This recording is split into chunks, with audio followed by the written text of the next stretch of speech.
സഹോദരങ്ങളെ, ഏതൊരു നല്ല കാര്യം തുടങ്ങുമ്പോഴും അത് ബിസ്മില്ല അല്ലാഹുവിന്റെ നാമം കൊണ്ടാണ് ആരംഭിക്കേണ്ടത്. നബി സല്ലല്ലാഹു അലൈഹി വസല്ലമ തങ്ങളുടെ ചര്യയിൽ പൊതുവേ അത് നമുക്ക് കാണപ്പെടാം. പ്രവാചകൻ സല്ലല്ലാഹു അലൈഹി വസല്ലമ തങ്ങളുടെ ചരിത്രം നമ്മൾ നോക്കുമ്പോൾ അള്ളാഹുവിന്റെ പ്രവാചകൻ സല്ലല്ലാഹു അലൈഹി വസല്ലമ തങ്ങൾ അവിടെ നിന്ന് ഏത് നല്ല കാര്യം ചെയ്യാൻ തുടങ്ങുമ്പോഴും ബിസ്മി പറഞ്ഞുകൊണ്ടാണ് തുടങ്ങിയിരുന്നത്.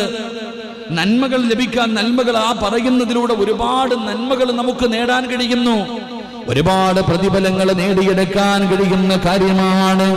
അള്ളാഹുവിന്റെ നാമത്തിൽ തുടങ്ങുന്ന കാര്യങ്ങളിൽ എന്തിനാണ് അള്ളാഹുവിന്റെ നാമം പറഞ്ഞുകൊണ്ട് തുടങ്ങുന്നത്? അള്ളാഹുവിന്റെ നാമം പറഞ്ഞുകൊണ്ട് തുടങ്ങിയാൽ എന്തിനാ ഉസ്താദേ ബിസ്മി പറഞ്ഞുകൊണ്ട് തുടങ്ങുന്നത്? അങ്ങനെ തുടങ്ങിയാലുള്ള പ്രതിഫലം എന്തെന്നറിയുമോ?